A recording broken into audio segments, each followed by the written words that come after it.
Est-ce que vous connaissez la Saint-Élion? C'est une course mythique entre Saint-Étienne et Lyon et j'ai eu la chance dans le Super Daily d'accueillir la social media manager de la course. Elle travaille depuis plus de 2 ans pour la course, elle chapeaute tout le contenu qui est créé autour de cet événement et on a discuté ensemble de plein de sujets autour de la Saint-Élion, qui est une course qui se passe la nuit, donc dans des conditions vraiment complexes et particulières pour créer du contenu. Et quand on a un seul événement dans l'année, comment est-ce qu'on prend la parole toute l'année sur les réseaux sociaux? Donc on a discuté de tout ça ensemble, du rapport avec les marques, les influenceurs et créateurs de contenu qui vont créer du contenu sur toutes les plateformes autour de cette course. C'est une discussion d'environ 45 minutes, j'espère que ça va vous plaire. Je vous souhaite à tous une bonne écoute. C'est le Super Daily. Super Daily. C'est le Super Daily. Toute l'actu social média servie sur un podcast. Bonjour Laurie, bienvenue dans le Super Daily. Comment ça va? Ça va très bien et toi? Ouais, ça va. J'ai parlé vite là dans cette intro là, j'ai enchaîné, mais ça va super. Je suis très heureux de t'accueillir dans le Super Daily. Très heureux qu'on prenne un moment pour discuter de toute la stratégie autour de la Saint-Élion. Et puis hyper heureux parce que cette année j'ai découvert avec Jordan d'ailleurs qui s'occupe ici du Super Daily et de la régie, cette course mythique de la région Rhône-Alpes. Hein. Moi j'en entends parler depuis que je suis petit. Donc c'est vraiment quelque chose de central. Il y a plein de sujets qu'on va aborder ensemble aujourd'hui. On va parler du côté mythique et iconique de cet événement, hein, de la montée aussi en puissance ces dernières années, parce que c'est vraiment une course qui a aussi connu une très forte notoriété depuis quelques années. On va décrypter ensemble comment vous avez pensé et comment vous travaillez votre stratégie en social media, que ce soit aussi dans les temps de l'événementiel qui sont avant, pendant, après l'événement. On va parler de créa de contenu. Parce que qu'est-ce que ça doit être compliqué de faire de la créa de contenu la nuit, éparpillée sur 80 km dans la campagne. Donc, c'est pas faux. Donc j'ai hâte de t'entendre nous parler de tout ça. Et puis on parlera même un peu d'influence marketing parce qu'il y a des collabs avec des athlètes, avec d'autres marques. Donc voilà, un gros programme de discussion. Est-ce que déjà pour commencer, tu peux nous présenter un peu qui tu es, quel est ton rôle justement quel est ton rôle dans cette organisation social media autour de la Saint-Élion, en quelques mots pour que tout le monde puisse te connaître. Pas de souci. Alors moi c'est Laurie et je travaille donc chez Extra Sport, qui est une agence événementielle sportive qui est basée à Lyon, donc c'est une agence dans l'outdoor et qui organise donc notamment la Saint-Élion, mais aussi 10 autres événements sportifs dans la région Rhône-Alpes notamment, mais pas que, mais aussi à Biarritz, etc. Et donc moi, mon rôle, je suis chargée de communication. Ça fait un peu plus d'un an que je travaille à Extra Sport et notamment sur la partie donc social media, toujours accompagnée de Michel Sorine qui est le président d'Extra Sport. Okay. Et on a des rôles plutôt complémentaires, c'est-à-dire que lui va être plutôt sur tout ce qui est wording, c'est un peu la plume, etc. De tous les réseaux sociaux d'Extra Sport, mais notamment de la Saint-Élion. Et moi, je vais plutôt être, on va dire, sur l'image, sur la ligne, le fil rouge à tenir en fait tout au long de l'année jusqu'au jour J. Ok, voilà. Ok, très clair, très clair. Donc, tu es au cœur de la machine social media de la Saint-Élion. C'est ça, on peut dire ça comme ça. La Saint-Élion, c'est une course qui est iconique, qui est légendaire. C'est un défi humain et sportif qui est assez unique. C'est une occasion incroyable aussi de mobiliser et d'inspirer des grosses communautés de runners, de trail runners sur les réseaux sociaux. Et vous le faites de manière multiplateforme parce qu'aujourd'hui, vous êtes présent sur pas mal de plateformes sociales.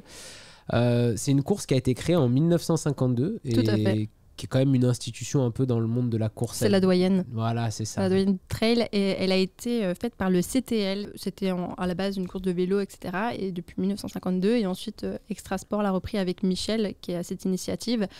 Et depuis, c'est Extra Sport, accompagné toujours avec l'association support qui est le CTL, tout au long. Voilà. Eh ben, on voit tout de suite déjà aussi dans votre communication qu'il y a des valeurs qui sont transmises de solidarité, de dépassement de soi-même, le côté aventure nocturne aussi qu'on retrouve de partout. Donc ça, on va en parler.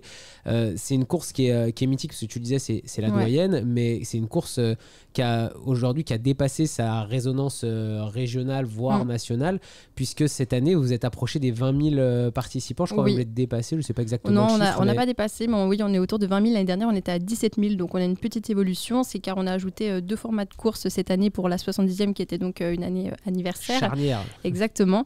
Et donc, on avait ajouté la Saint-Égone, qui est une course pour les enfants, cool. qui a très bien fonctionné d'ailleurs. Et ensuite, la Saint-Épique, qui était donc une rando. Donc là, on revient un petit peu à l'essence même qui était de base la Saint-Élion, qui était de base la marche. de la marche Exactement. et non pas de la course. La course a été autorisée tardivement. Très tardivement. Sur J'ai pas la date, mais très tardivement en effet. On voit depuis les années 90 d'ailleurs qu'il y a une accélération dans la notoriété de cette course. C'est à la fois une course qui est très ancrée au niveau régional Rhône-Alpes, mais qui en même temps commence à avoir vraiment une dimension internationale avec une participation croissante d'étrangers. Oui. Alors, le pourcentage est encore assez faible et c'est pas non plus quelque chose sur lequel on tend forcément, puisque en fait, ce qui est pratique en fait avec cette course-là, c'est que vous pouvez venir en train depuis Paris, par exemple, et donc c'est qu'elle est facilement accessible. Et aujourd'hui, en termes d'éco-responsabilité, etc., c'est toujours plus intéressant de venir en train à une course que d'utiliser sa voiture. Donc, quand on peut voir par rapport à d'autres courses de trail, enfin de raid, etc., eh bien, c'est une course qui est facilement accessible. Donc ça fait aussi une valeur ajoutée à la course qui devient de plus en plus populaire, en effet. Dans votre prise de parole sur les réseaux sociaux, en tout cas pour le moment, c'est ce côté international. Comment est-ce que vous l'avez intégré? Est-ce qu'il se fait malgré soi, en fait, juste par la reconnaissance de cette course? Je dirais pas qu'on communique à l'international. On a des athlètes donc, qui peuvent venir du coup de l'international, ce qui fait que cette course se rend mythique au-delà des frontières, entre guillemets. Mais après, on ne tend pas à communiquer internationalement parlant, et même au-delà de ce qui est social media, en termes de presse, etc., même si on essaye de développer l'international, on a quelques médias en dehors qui ne sont pas en France, mais on ne tend pas vraiment à se développer au-delà de la France. Pour l'instant, il n'y a pas de volonté particulière là-dessus, c'est plutôt que ça se fait naturellement. Ça se fait naturellement, ça suit son cours. Il n'y a peut-être pas aussi beaucoup d'équivalents comme ça de courses qui démarrent à minuit, parce que pour ceux qui ne comprennent pas ou qui ne savent pas exactement ce que c'est à Saint-Élion, on part en courant de Saint-Étienne pour aller jusqu'à Lyon. Donc c'est une course là cette année qui faisait 82 km. Exactement. Après, il y a différents formats à l'intérieur. Il y en a des plus courts, il y en a certains qui font même l'aller-retour Lyon-Saint-Étienne-Lyon. C'est ça. Donc c'est vraiment une course particulière parce qu'elle se déroule quasiment entièrement de nuit. Quasiment. À part pour les derniers, entre guillemets, qui vont arriver de la Saint-Élion, mais qui vont voir le magnifique lever du soleil en revenant sur Lyon. Donc c'est aussi très agréable. Ça fait des belles images. Tout à fait. On va rentrer directement dans le vif du sujet avec les comptes social media et cette présence en multicanal. Moi, la première question que j'avais pour toi, c'est quel est l'objectif numéro 1 sur les réseaux sociaux pour la Saint-Élion? Parce que je me suis posé la question, je me suis dit, est-ce que c'est transformer la communication en un nombre d'inscriptions pour l'année suivante? Est-ce que c'est faire connaître la course le plus largement possible? Est-ce que c'est tisser du lien avec une base de communauté qui est très forte et en région et qui adore cet événement? C'est quoi un peu le premier objectif? Alors, à la base, déjà, je pense qu'en vérité, on n'a pas une stratégie à proprement parler, mais en fait, cette stratégie, elle a entre guillemets évolué, dans le sens où aujourd'hui, l'année dernière, on n'était pas sold out en quelques mois. Le fait d'être sold out en l'espace de 4 mois, ça change totalement ta manière de communiquer, forcément. Par exemple, là, cette année, on a ouvert les inscriptions donc, début mars, et ensuite, on a été sold out sur la distance Rennes, qui est donc la Saint-Élion, en avril. Ça allait très vite. Ça allait extrêmement vite. Et pour toutes les autres formules, ça a été en juillet. Donc, il te reste quand même de juillet jusqu'à décembre pour communiquer. Mais donc, tu ne communiques pas en essayant d'acquérir un nombre de participants. Tu es obligé de trouver en fait, des concepts et des choses qui se distinguent et qui te permettent de maintenir quand même une communauté qui est présente, qui reste présente, mais tu n'as pas en fait, à attirer à avoir ces inscriptions-là. Donc, c'est vraiment pas la même manière de communiquer, je pense, que d'autres courses quand tu compares à toutes les autres courses qu'on peut avoir à Extrasport. Tu aurais un temps fort, en fait, qui serait autour de la conversion au printemps, où là, il faut que tu vendes des dossards. Tu as plusieurs phases vraiment dans ta stratégie de communication. Et ça, c'est tout nouveau pour nous. Puisqu'avant, en fait, cette course-là, on était sold out avant l'événement, mais rarement aussi rapidement. Et ça change tout, même en termes de communication, oui, mais même par rapport à tes partenaires, etc. Il y a plein de choses qui rentrent dans la machine et c'est ça qui fait aussi la différence. Aujourd'hui, quels sont les comptes et les plateformes du coup, sur lesquelles vous êtes présent à la Saint-Élion? On est présent sur Instagram, Facebook et Strava. On a un club Strava qu'on tend à essayer de développer davantage puisque c'est quand même la plateforme numéro 1 pour les runners. Et on essaye, on pense, etc. aux nouveaux canaux de communication qui se développent davantage comme TikTok, etc. Mais on n'est pas encore allé dessus puisqu'en fait, je pense qu'aujourd'hui, Extrasport, je pense pas assez pour faire un travail qualitatif sur autant de plateformes. Et je pense qu'il faut vraiment tendre sur quelque chose de qualitatif, peut-être en plus petit nombre, Ouais. mais quelque chose qui sera vraiment pertinent pour les internautes. On va parler de TikTok après parce que moi j'ai vu des choses sur TikTok, Oui. même si c'est pas directement sorti de chez vous. C'est ça. Sur Strava, vous êtes dessus depuis combien de temps? Alors, en C'est soi, oui, c'est très récent en fait. Quand je suis arrivée à Extrasport, on avait des clubs qui étaient ouverts sur nos événements, notamment sur la synthé. C'était celui qui était, on va dire, le plus développé. Mhm. Mais on faisait pas grand-chose en fait. Le principe des clubs Strava, c'est que les gens mettent leurs activités dessus Bien et sûr. parlent de leur objectif. Donc, super bonne initiative. Mais ce que tu peux faire en tant que course, tu peux publier des choses et ça te fait vraiment un canal où tu es vraiment beaucoup plus proche en fait de ta cible directe, donc c'est Bien très sûr. pertinent. Et donc là, ce qu'on a fait, c'est que on n'est pas très original, mais ce qu'on publiait sur les réseaux sociaux et ce qui nous semblait pertinent pour la cible de Strava, donc on republiait la même chose. Et on voyait dans les statistiques avec les liens qu'on met un peu traqués que c'est quand même très pertinent au niveau du taux de conversion. Bah oui. Donc on tend à développer une stratégie sur Strava, mais ça prend un petit peu de temps, mais et ça augmente quand même vraiment moins rapidement que sur les réseaux sociaux, mais c'est différent. C'est pas le même taux de conversion dans tous les cas, et il est plus pertinent forcément sur Strava. Ouais, c'est un réseau communautaire, donc c'est vrai que Ouais. vous touchez directement votre cible et effectivement, les marques peuvent communiquer directement sur la plateforme en publiant des choses dans le club. C'est ça. Vous pouvez aussi lancer des défis, vous pouvez aussi créer des faire tracés. plein de choses, Il y a plein exactement. de fonctionnalités qui existent sur Strava pour les runners, mais c'est surtout un formidable endroit où on a un accès privilégié, un peu Tout à fait. comme un canal de diffusion, j'ai envie de dire, C'est ça. Instagram. Bah, là, vous avez un club privé Tout à sur Strava où vous allez pouvoir réunir un nombre de membres impressionnant. En parlant de clubs privés comme ça, j'ai vu que sur Facebook, il y avait beaucoup de groupes qui se constituaient, qui étaient présents autour de votre course. Il y a un groupe qui s'appelle la ASICS Saint-Élion, où il y a 3700 membres quand même à l'intérieur. Vous avez un rôle particulier par rapport à ce groupe? Il s'est créé comment ce Il groupe? s'est créé tout seul, mais après, ce qui est différent en fait avec Facebook, c'est que Instagram, ça fait seulement quelques années qu'on essaye de le pousser. Avant, donc c'était Michel qui s'occupait entièrement des réseaux sociaux, et il a toujours poussé Facebook, et c'était le réseau social numéro 1 il y a quelques années, qui marche toujours autant maintenant. Après, c'est toujours la question, est-ce qu'on continue ou pas? Ouais, je rappelle juste sur Facebook, vous avez quand même 62 000 followers qui vous suivent et vous en avez déjà constitué une communauté de 40 000 personnes sur Instagram. Donc, en quelques années, ça fait voilà. pas si longtemps que ça qu'on est autant actif sur Instagram, je dirais 3-4 ans maximum. Et donc en fait, Michel avait vraiment créé cette communauté sur Facebook, et c'est là que tous ces petits groupes se sont formés, mais on n'a aucune incidence là-dessus, c'est pas nous qui sommes à l'initiative. D'accord. Donc c'est juste qu'après l'âge moyen de la course fait que ça colle beaucoup à la cible et à l'audience de Facebook, donc ça paraît un peu normal. Oh, et puis il y a un historique dessus puisque vous êtes lancé effectivement plus tôt et que vous y êtes plus particulièrement. J'ai vu est-ce qu'il y a quand même une stratégie un peu différente entre votre manière de communiquer sur Instagram justement et votre manière de communiquer sur Facebook? On sait qu'il y a beaucoup de marques qui, pour des économies de moyens, appliquent la même stratégie sur les deux plateformes et copient directement ce qui sort sur Instagram, sur Facebook sans se poser de questions. Est-ce que vous avez essayé de différencier un peu des choses entre ces deux plateformes? J'ai vu quand même qu'il n'y avait pas exactement tout le temps la même chose. En fait, ça va dépendre. En vérité, c'est quasiment la même chose, mais on sait qu'il y a des formats qui fonctionnent pas sur Facebook. Et donc, ça veut dire que... Par exemple, si je prends l'exemple de l'an passé à la Saint-Élion, le format vidéo qu'on publiait ne fonctionnait vraiment pas. Étonnamment. Mais enfin, ça nous surprenait, donc on s'est dit, bon, on va arrêter un peu la vidéo sur Facebook. Maintenant, ce qu'on fait, c'est qu'on fait les réels Facebook qui fonctionnent davantage et plus les publications vidéo classiques, etc. Et donc là, on a vu une certaine différence. Mais c'est semblable. On fait à peu près la même chose sur les deux, même si parfois on ne s'adresse pas forcément de la même manière, on ne communique pas forcément de la même manière. Et on va dire que la différence qu'on a, nous, la Saint-Élion, par rapport à d'autres courses, c'est surtout dans le wording, je dirais, et dans la qualité aussi du graphisme, etc., qui se fait autour. On a une charte vraiment sur la Saint-Élion cette année qui était vraiment très présente. On part d'une affiche qu'on va décliner.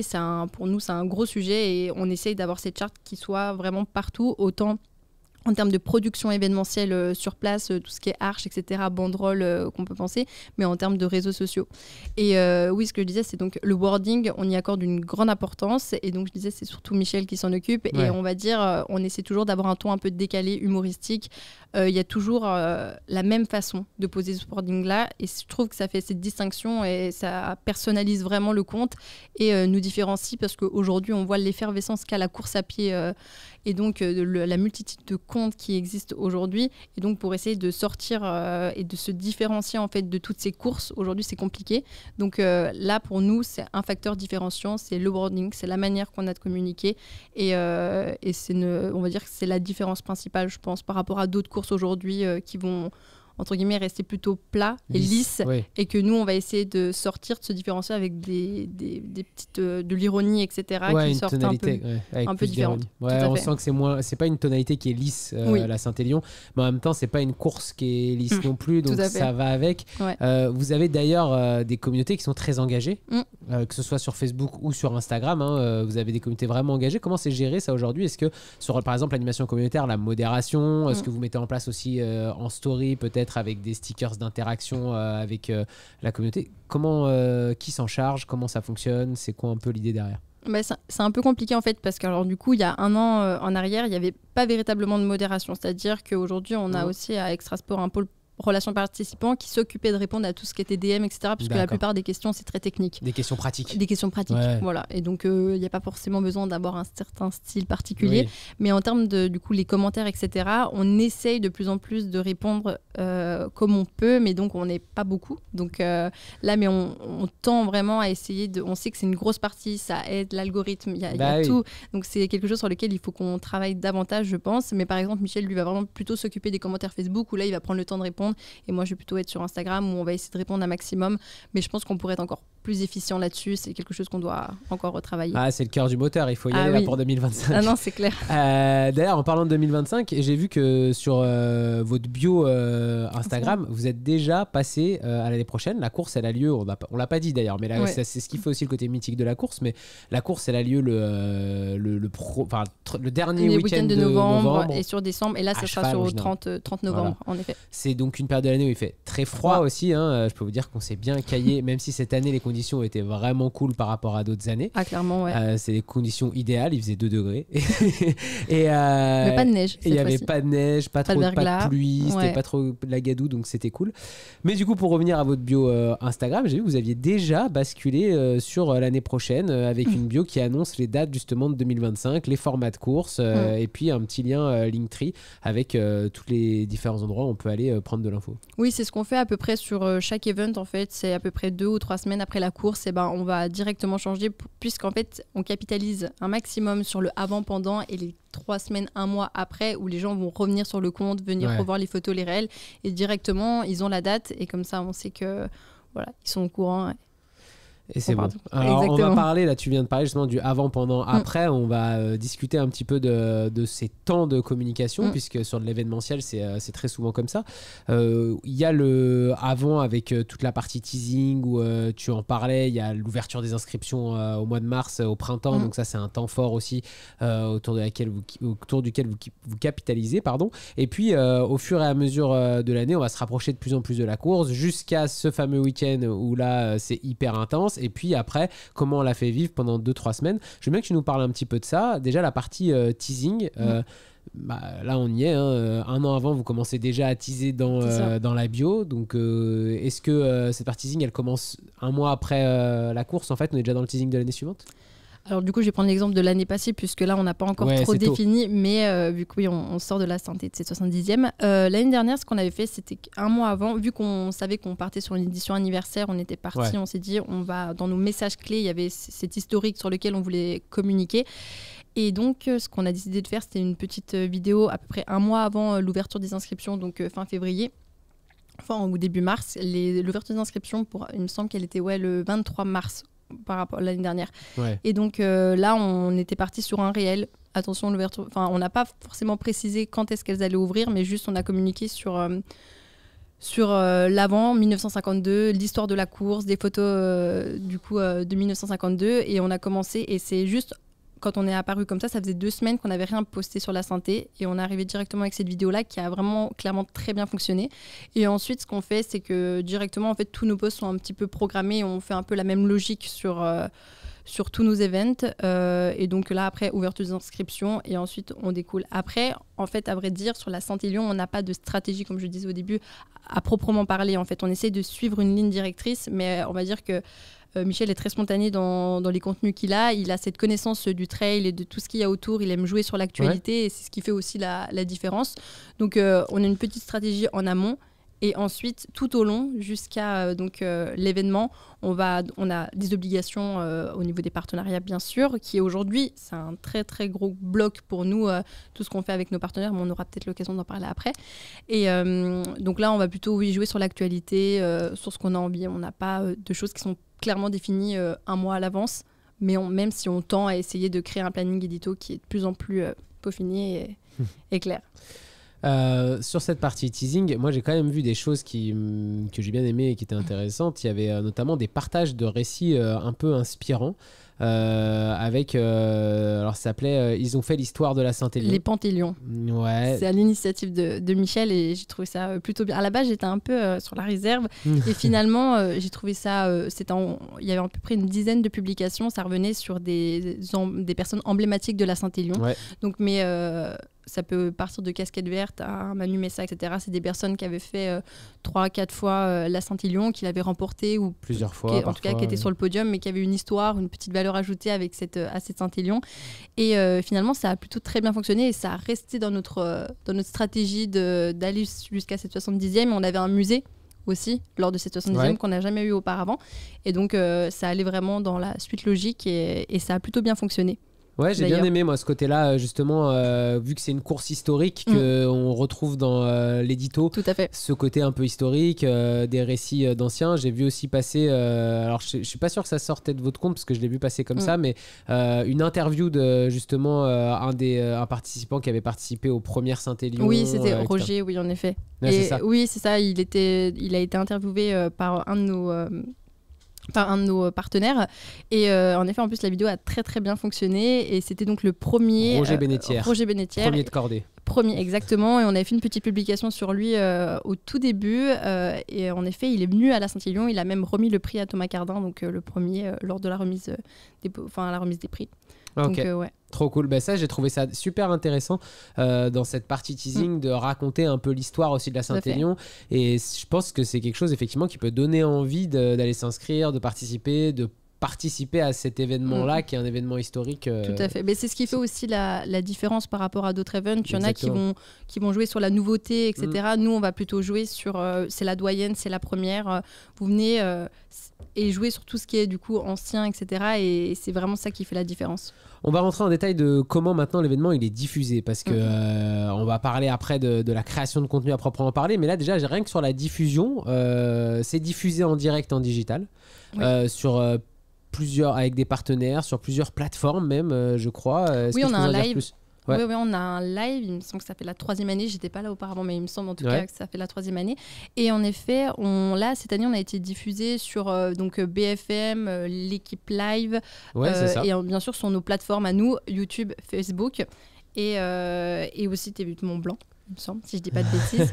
Et donc, non, c'est un super bon relais. Et en fait, ça nous permet de capitaliser sur ce live pour faire du clipping live. Et nous, ensuite, on le sort sur les réseaux sociaux. Et c'est quelque chose qu'on avait commencé à faire l'an passé, mais que cette année, on a vraiment développé une petite stratégie dessus. Où là-dessus, on essaye de mettre des animations, etc., de travailler l'ensemble, toujours à la charte. Et ça a extrêmement bien fonctionné. Et on voit que c'est pas forcément... c'est pas extrêmement bien travaillé dans le sens où les images sont pas extrêmement qualitatives, sont spontanées, mais c'est ce qui fonctionne super bien, en tout cas dans la durée. On a sorti à peu près 10 clipping live pendant la soirée, donc non, ça a été faut qu'on continue là-dessus et c'est ce qui fonctionne extrêmement bien. Puis j'imagine qu'il y a plein de gens qui suivent la course qui sont sur place parce que c'est une course qui fait 82 km, qui traverse des petits chemins de campagne, etc. Donc même les gens qui suivent des personnes qui sont sur la course, faut s'imaginer que moi quand j'ai fait la course j'étais étonné de voir le monde qu'il y a quand même même à 3h du matin mais ça, on l'imagine dans les petits même villages, pas, etc.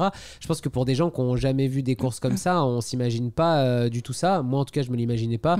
On passe devant des maisons avec des gens qui ont Qui font des 50 ans, qui sont en train barbecues, d'applaudir, qui font des barbecues. Il y a des jeunes qui ont une enceinte portative avec de Tout la à musique fait. et qui font toute leur soirée là sur le bord de la route. Enfin, c'est vraiment une ambiance ultra particulière et extrêmement conviviale. Mais je pense que tous ces gens-là ont envie de suivre aussi un peu la Tout à fait. course, voir où ça en est. Donc, ces clips live, justement, qui sont issus de la course en direct, sont super consommés par tous les Tout à gens fait. qui accompagnent, quoi. Ah, mais clairement, et c'est vraiment quelque chose sur lequel je pense il faut tendre davantage. Et le truc en plus, c'est que là, aujourd'hui, on s'est vraiment concentré sur la tête de course, puisque le live était focus sur la tête de course. Mais ce que j'aimerais, moi, dans les années à venir, c'est vraiment de faire quelque chose où tu es au cœur, enfin, tu es dans la masse, tu es dans les personnes qui sont J'allais t'en derrière. parler. Et je trouve ça super important. On a essayé cette année, ça n'a pas forcément fonctionné comme on le souhaitait, mais il faut juste un peu plus de monde sur la course, puisque, alors, pour t'expliquer un petit peu le principe, moi, je bouge pas, avec Michel, on bouge pas, on est à la halle Tony Garnier du début C'est à la fin. l'arrivée de la course, là Ouais. où il y a tout, fait. où il y a tout le monde, quoi. Exactement. Et nous, on bouge pas. On a notre petit media center là-bas. Et donc, je vais même pas au départ à Saint-Etienne. Et en fait, on a simplement des photographes et des vidéastes Qui vous envoie du contenu. qui nous envoient du contenu tout au long. Bon, ça, c'est un gros aussi, c'est très compliqué. Il y a parfois, on capte pas grand-chose sur la course. Donc, on est un peu en retard. Bref, c'est des aléas. Mais donc, c'est très compliqué de gérer en fait cette quantité de contenu qui vient à toi. Et cette année, on s'est dit, on va se mettre principalement sur la tête de course, ce qui fonctionne quand même plutôt bien, puisque Oui. c'est des personnes populaires. Et donc, de là, tu peux faire des cross-posts. Et donc, de là, ça t'apporte de la notoriété, etc. Bref, c'est tout un Bien engrenage, sûr, mais- alors là-dessus, on va rentrer dans le détail de tout ça. Donc ça, c'est ce qui se passe pendant l'événement. Oui. Effectivement, tu l'as dit, on suit beaucoup la tête de course, ce que je trouve quand même plutôt intéressant. C'est quand même une course sportive à la Ouais. base. Et comme tu l'as dit, il y a des athlètes effectivement devant qui sont un peu plus populaires, qui vont vous amener aussi de la visibilité. Il y a des directs qui sont diffusés sur différents canaux. Là, je pense notamment vous aussi. Est-ce qu'un jour Twitch, par exemple, qui est une plateforme de direct, qui est de plus en plus utilisée par beaucoup de créateurs de contenu en tout cas, est-ce que c'est quelque chose qui vous donne un peu envie pour aller diffuser en direct la course ou pas forcément? Bah, ça Sachant va- qu'il y a un côté très communautaire qui peut être Mais sympa. tout quoi. à fait, tout à fait. Mais c'est une très bonne idée. Je pense que c'est quelque chose sur lequel aussi il faudrait qu'on tende. Je pense que là, c'est plutôt par manque de temps et de personnes qui peuvent Ouais. s'associer à ce projet-là. Donc c'est pour ça qu'on n'a rien fait avec Twitch. Mais vraiment, je pense que même après, au niveau de la cible, c'est aussi se poser la question, est-ce que vraiment... Bien sûr. par rapport à l'âge moyen de nos coureurs, etc. Est-ce que c'est pertinent de se mettre sur Twitch? Et je pense que plus le travail qu'on fera en termes d'influence des personnes qu'on va choisir, qu'on va inviter, etc., qui vont donc nous amener une autre audience, entre guillemets, d'autres participants qui seront peut-être plus jeunes, et ben là, peut-être, pourquoi pas, vers tendre sur un live qui sera diffusé sur Twitch. Sur la course, moi j'ai vu tout type d'âge. Oui. Là où je suis parti dans la masse, dans le peloton, il y a autant des gens de 60 ans qu'il Ouais. y a des gens de 20 ans. Oui. C'est très très très mélangé. Et c'est aussi ce qui fait la beauté de cette course. On reparlera de ce que tu disais tout à l'heure dans la partie création de contenu, notamment sur j'aimerais bien parler avec toi justement de la manière dont tu parlais là, de peut-être mettre en avant plus la masse de monde qui participe Tout à à cet fait. événement. Pour revenir sur ces 3 temps, il y a avant l'événement, il y a pendant l'événement, il y a cette diffusion live avec des Ouais. extraits des clips qui sont sortis en direct. Il y a toute une stratégie de story qui raconte justement la course, quoi, C'est vraiment ça. sportive. Exactement. Et puis, une fois que l'événement est terminé, comment tu gardes cette dynamique? Comment tu fais vivre la course sur plusieurs semaines? Et ben là, on va essayer de capitaliser un maximum sur tout le contenu qu'on a acquis durant la course. On n'a pas de stratégie à proprement parler sur l'après. On sait qu'il y a des choses sur lesquelles on est obligé de communiquer. Ouais. Par exemple, cette année, une chose sur laquelle on sait qu'on n'a pas communiqué le jour J, on avait fait une team Paralight. C'est une team handisport en fait de personnes en situation de handicap, et on n'avait pas de temps capitalisé dessus. Donc on s'est dit c'est pas grave. En fait, on a tellement de choses à dire en un minimum de temps vu Ouais. que tout est concentré sur une nuit qu'on va profiter en fait des choses comme ça pour communiquer après la course. Et c'est ce Ok. qu'on a fait. Et on continue à communiquer. On a communiqué la semaine dernière là-dessus. Et donc, il y a des petites choses comme ça sur lesquelles on continue. Par exemple, la boutique officielle qu'on a fait avec Iron, par exemple. Et ben, on continue à communiquer dessus, etc. Bien Et sûr. après, toutes les petites choses. Du coup, pour la Saint-Élion, on a fait un 26 minutes notamment. Et donc là, on peut récupérer des rushs pour pouvoir sortir des réels, essayer de refaire revivre voilà, Le film, quoi, le film. de l'événement. Exactement, Ok. jusqu'à au moins fin décembre et jusqu'à début janvier. Et après, il y a cette phase où ce sera un peu plus calme pour l'ouverture des inscriptions et la nouvelle, etc. Trop bien. Écoute, très clair ce calendrier. On va maintenant parler aussi de l'event en lui-même et de comment vous arrivez à créer du contenu sur un tel événement. Moi, j'ai envie de tout savoir, le nombre de personnes qui sont là, l'organisation millimétrée, les points de parcours. Faut pas rater la tête de la course qui passe à tel point ou à tel point.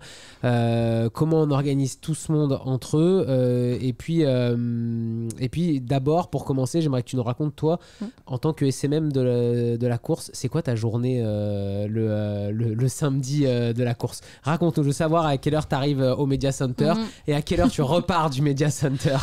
Non, alors c'est assez dense en effet parce que j'en ai pas parlé, mais en fait en dehors de cette course-là, on a le salon du trail running qui est en même temps en fait, qui est associé entre guillemets à la course et qui est dans la halle Tony Garnier, donc c'est aussi un moment fort pour nous sur lequel on va communiquer. On vient récupérer les dossards. Et ensuite vous faites le tour dans tout le salon du trail running, vous allez chercher votre cadeau et ensuite vous retournez. Et donc en fait c'est très dense puisque toute la journée tu vas communiquer sur toutes les activations qui a lieu sur le salon, la préparation des athlètes, etc. Et ensuite à partir, donc la première course est à 22h, il me semble. On commence avec la synthétique qui part de Chaponneau. Et ensuite, là, ça devient extrêmement dense, puisqu'en fait, on n'est pas beaucoup. On est seulement Michel et il y a une alternante aussi qui nous a rejoint, qui nous a aidé le début de la nuit.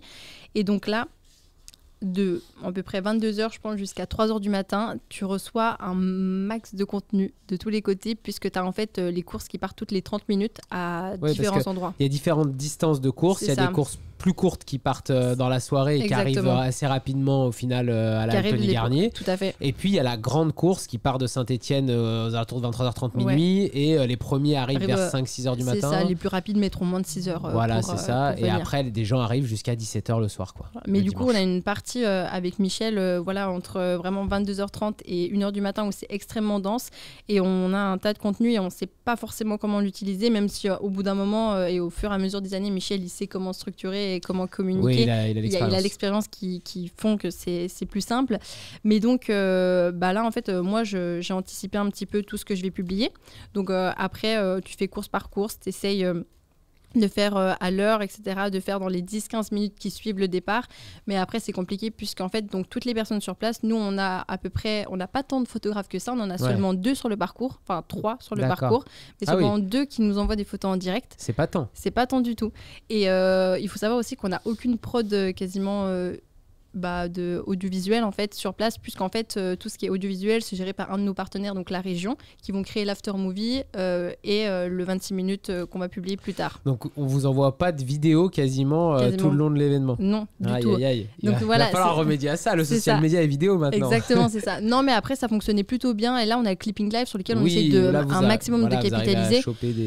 Et cette année on avait quand même quelqu'un qui était sur place et qui m'envoyait des petites capsules au fur et à mesure à des endroits clés qu'on avait définis en amont. Et c'était surtout faire un peu dans la masse, comme je l'ai évoqué auparavant. Mais on s'est rendu compte que ça fonctionne extrêmement bien. Donc maintenant, il faut le dupliquer et le faire à plusieurs points encore plus. Parce que là, qu'une personne, ça suffit pas en effet. Ouais, c'est clair. Y a un truc qui est marrant aussi quand on fait la course, c'est l'application Live Trail qui propose le clip vidéo du passage sur les stands ravito, etc. Et on peut se voir. Je pense que ça aussi, c'est assez utile pour générer après de l'UGC. Les gens ils le repartagent sur leurs réseaux. Exactement. Ça marche extrêmement bien. C'est pas du tout géré par nous. On peut même pas récupérer les vidéos, etc. C'est le propre coureur qui récupère ces vidéos. Après, on pourrait, mais en tout cas on l'utilise pas parce qu'après la qualité est quand même pas optimale non, et on a ce live qui fonctionne quand même extrêmement bien et sur lequel on essaye vraiment de pousser un maximum. Bon, en tout cas je suis impressionné par le travail mis en place sur l'événement à si peu de personnes. On sent qu'il y a ce côté un peu artisanal de la course aussi qui fait un peu l'ADN de cette course. Tout à fait, t'as bien cerné. Mais qui fonctionne quand même super bien. Dans la création de contenu, tu le disais, il y a toute la création de contenu pour le direct et puis il y a une partie de création de contenu. Nous, c'est vrai qu'on aime bien souvent aussi travailler comme ça avec des marques qu'on accompagne. C'est-à-dire qu'il y a l'événement, on va créer du contenu dessus qui va nous servir aussi pour plus tard. Et comme tu le disais, je trouverais ça hyper intéressant parce que l'atmosphère qu'il y a dans le peloton quand vous êtes en train de courir, donc il y a quand même 8000 personnes qui traversent la nuit, c'est assez dingue. Il y a plein de conversations entre les gens. Comme c'est très long comme course, ça court pas très vite. Donc du coup, les gens se parlent. Il y a beaucoup de solidarité, il y a des rencontres et tout ça. Donc c'est vrai que pour moi c'est presque le petit pilier manquant qui qui fait l'ADN de la course et que j'aurais envie de voir aussi vivre sur les réseaux après la course avec peut-être de l'interview, du micro-trottoir de bord de course à l'arrivée, etc., etc. Non mais tout à fait, et c'est vraiment quelque chose sur lequel j'ai envie qu'on travaille de plus en plus, et on le voit quand je vois d'autres courses qui le fait davantage, et ça te donne envie, et il faut surtout comprendre qu'en fait il n'y a pas que des athlètes, et même pas c'est 3% je pense de la course. Personne au final. C'est juste qu'on sait, c'est ce qui t'apporte de la visibilité puisque eux vont le repartager, mais en dehors de ça tu as quand même je pense 17 000 personnes où c'est des gens lambda comme ça qui font, c'est leur objectif de l'année. Bah oui. Et on en a conscience, on essaye de pallier à tout cela, mais ça prend un petit peu de temps. Et puis, même les vainqueurs, tu m'arrêtes si je dis des bêtises, mais il me semble que le vainqueur de la course cette année est quand même prof des écoles à côté, c'est ça? Oui, et la vainqueur est avocate. Oui, tout à fait. Donc, c'est deux personnes qui ont un métier à côté, qui font pas 100% de trail dans leur vie. Tout à fait. Donc, ça aussi, c'est assez particulier, et ça fait le sel de cette course-là. Exactement. C'est que c'est pas les plus gros stars de l'UTMB, etc., qui viennent sur cette course la gagner. Donc, il y a ce côté un peu amateur cool qui est agréable. C'est ce qui fait la différence. Après, il y a ce côté-là dans le trail. Aujourd'hui, par exemple, un néo-marathonien va par exemple faire le marathon de Paris pour ensuite faire le marathon de New York. Aujourd'hui, un néo-trailer va faire la Saint-Élion avant de faire, je sais pas, l'UTMB, par exemple. Mais c'est ce qui fait un peu l'ADN de la course, et c'est ce qui est assez cool, je trouve, avec ça, ouais. Carrément. On va parler un petit peu maintenant, justement, on parlait des athlètes, etc., d'influence marketing, de partenariat avec les marques, les athlètes. Tout à l'heure, tu as parlé de TikTok. Donc, moi, je m'étais noté des petites choses là-dessus, puisque au final, sur TikTok aussi, on trouve pas mal de créations de contenu issues de la Saint-Élion. Moi, j'en ai beaucoup reçu, enfin, beaucoup vu dans mon feed. Notamment, je sais pas si tu as vu passer la 13e femme de la course qui est arrivée, qui s'appelle Joggeuse sur TikTok, donc J-O majuscule G-G-U-S-E, qui a fait pas mal de contenu autour de sa course, de sa préparation, et notamment un film de course qui a cartonné en termes de vues. Donc là-dessus, est-ce que tu vois un peu passer tout ça? Ça vous donne des envies? Oui, alors bien sûr, ça donne des envies. Je trouve que c'est impressionnant comment la Saint-Élion, elle est sur TikTok. Il y en a énormément sans même nous avoir de compte, et pour le moment en fait vu qu'on n'a pas les capacités, en tout cas les ressources humaines entre guillemets, pour pouvoir gérer un autre réseau social qui est TikTok, puisque là je pense qu'il y a vraiment une stratégie à avoir, vu que c'est que du contenu vidéo, ça prend parfois même plus de temps que simplement un post que tu peux faire sur Instagram ou sur Facebook. Donc je pense que dans les années à venir, en effet, on va tendre là-dessus. Mais là, ça se suffit, entre guillemets, avec tout ce qu'on voit, ce qui passe. En fait, tu n'as même pas besoin d'avoir un compte pour qu'on parle de la Saint-Élion sur TikTok. Donc, on en profite pour le moment. Et bien sûr que nous, on aimerait bien, en tout cas, moi, je souhaiterais y être. Après, autant le faire qualitativement parlant. Et je pense que je suis vraiment de plus en plus sur le fait de faire peut-être un peu moins, mais de manière qualitative. Et ça fait un peu la différence, mais en étant toujours dans cette approche d'être de plus en plus proche de ta communauté, en faisant pas toujours des choses qui sont toutes montées, millimétrées, etc. Exactement. Mais te rapprocher et de faire des stories qui sont peut-être vraiment avoir un petit storytelling derrière, mais être vraiment au plus proche de ta communauté, et c'est ce qui marche. Surtout sur TikTok, je pense que là, on peut lâcher les chevaux sur le côté spontané, etc. J'ai vu aussi le Panache TV qui a fait pas mal de contenu autour de la course. Il y a pas mal de médias comme ça aussi, du trail running ou autour du trail running, qui sont présents sur TikTok, qui ont fait du contenu autour de la course. Exactement. Donc je pense que vous avez carrément votre place au milieu de tout ça, et qu'il faut y aller. Dans la création de contenu, il y a un autre sujet qui était intéressant, c'est aussi que ça se passe de nuit. Donc là-dessus, c'est pas si simple de créer des belles images de nuit. Alors il y a les levées de soleil, etc., qui sont magnifiques, mais c'est vrai que la nuit, il y a une image qui est fantastique, c'est le serpent de frontal qui monte sur les collines des Monts du Lyonnais. Mais par contre, c'est pas si facile de faire du contenu la nuit.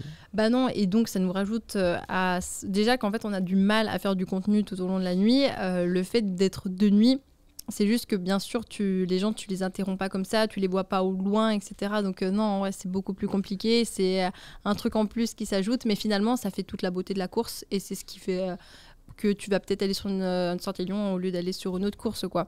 C'est juste qu'en termes de content, de contenu, nous, c'est plus compliqué d'aller sur la course, d'aller interviewer quelqu'un, tu sais pas trop lequel, tu vois pas, non, ouais, c'est pas simple. C'est plus difficile, c'est vrai que tout est moins facile. Dans ces créatrices de contenu là, par exemple, comme Joggeuse sur TikTok, il y a des partenariats qui sont faits avec des athlètes ou avec des personnalités. On le voit sur Instagram notamment, il y a des collabs. Ouais. Ça pourrait être aussi un chemin à prendre de sélectionner des joggeurs ou joggeuses qui ont des grosses communautés TikTok et de les inviter sur la course par exemple pour l'année prochaine pour qu'ils documentent cette course et qu'ils créent du contenu sur l'appli, sur la plateforme TikTok. Je pense que c'est oui, c'est à réfléchir. Oui, c'est un très bon et je pense que c'est une super idée, surtout qu'aujourd'hui, comme je le disais tout à l'heure, on a un très gros bloc avec nos partenaires, par exemple ASICS, Petzl, etc. Carrément. Sur lesquels en fait on a de la chance, ASICS va amener beaucoup de leurs athlètes, mais pas que, de leurs aussi influenceurs qu'ils ont.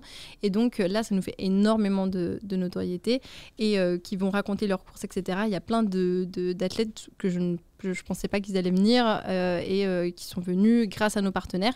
Et c'est en majorité, je pense, on a eu un maximum d'influenceurs grâce à eux. Donc il faut qu'on continue comme ça et partir dans cette logique aujourd'hui. Quand tu veux inviter quelqu'un, essaie de penser est-ce qu'il est en partenariat avec un de tes partenaires.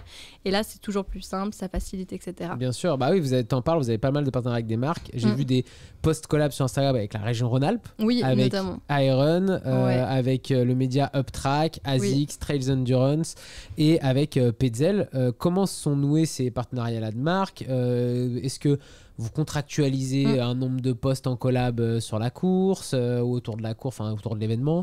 Est-ce que non, ça se fait un peu selon les besoins comme ça au feeling? Comment ça fonctionne? Eh ben, tout est un peu géré par donc, le pôle partenariat Extra Sport, donc c'est vraiment une chose à part et c'est eux, moi je vais décider donc avec la personne qui s'occupe des partenariats de ce qu'on peut mettre en place, mais ça vient surtout à l'initiative des marques et ça c'est très cool et c'est une chose d'ailleurs dont on parlait tout à l'heure, le fait de mutualiser en fait les contenus. Ouais. Par exemple, sur le salon, on a un de nos partenaires, Iron, qui a fait un after movie, donc là nous on va pas en faire un, eux vont le faire, on va se mettre en collab. Et vous allez partager ça. Exactement, et carrément. Ça c'est quelque chose sur lequel il faut qu'on continue, c'est de mutualiser les contenus avec, au lieu qu'il y ait tant de contenu qui soit fait et pas utilisé, autant utiliser nos partenaires et créer des choses qualitatives et profiter chacun de notre notoriété et de notre communauté. Donc pour l'instant, ça vous apporte surtout une visibilité aussi sur les plateformes et ça vous permet de mutualiser de la création de contenu et c'est plus facile à gérer. Exactement. Sur la partie athlète, en fait, il y a beaucoup de personnalités qui participent aussi à la Saint-Élion parce que, comme on le disait, c'est une course qui a quand même une grosse réputation régionale.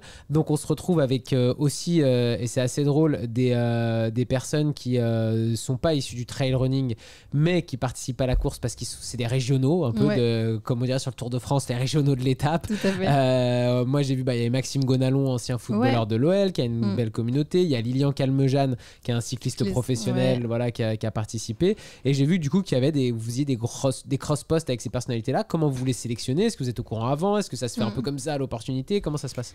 Bon, en vérité, ça se fait vraiment à l'opportunité. La plupart du temps, bien sûr, ce qu'on fait et ce qu'on a essayé de faire cette année, c'est de contacter un maximum de personnes. On a eu des oui, on a eu des non, forcément. Mais par exemple, Maxime, ça s'est très bien passé. Il a clairement trop bien joué le jeu et donc voilà, on est en contact et on essaye de mutualiser encore une fois les contenus, de faire des cross-posts, etc.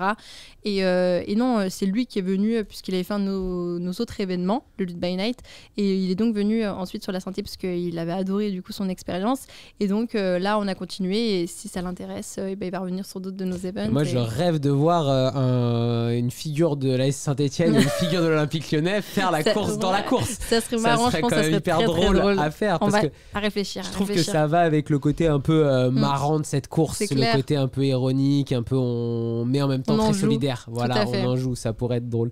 J'ai vu aussi qu'il y avait d'autres choses qui étaient mises en place, comme le podcast Dans la tête d'un coureur, avec Thomas Cardin, qu'on a accueilli aussi dans le Super Daily à une époque. Donc, est-ce que là-dessus, pareil, à quoi ça sert ce partenariat-là? Qu'est-ce qui est intéressant pour vous là-dedans? Et ben, c'est des choses qu'on a anticipées. C'est à l'initiative d'un de nos partenaires qui est donc Iron. Et en fait, encore une fois, on mutualise le contenu et ça marche super bien. Et en fait, donc un podcast qui est quand même très populaire et un des plus populaires des runners, du trail running de manière générale. Et donc, il a fait le suivi de course et donc on était sans cesse en cross-post avec Iron. Et encore une fois, là, ça nous permet, nous, qui n'avons pas beaucoup de personnes en termes de vidéos sur place, d'avoir un contenu qualitatif qui soit en direct et autant pour notre partenaire que pour nous. Trop cool. J'ai vu aussi qu'il y avait Mathieu Blanchard qui avait fait des vidéos pour vous. Tout à fait. Alors là, je ne sais plus c'était dans quel cadre du partenariat, mais c'est toujours en fait c'est ce qu'on ne se rend pas forcément compte sur ce type d'événement, mais les partenariats ont un rôle super important en fait dans les social media et dans notre stratégie, et c'est quelque chose qu'il faut qu'on prenne de plus en plus en fait, en compte dans notre stratégie de manière générale, en fait, qu'on anticipe, et de plus en plus on le voit sur toutes les courses.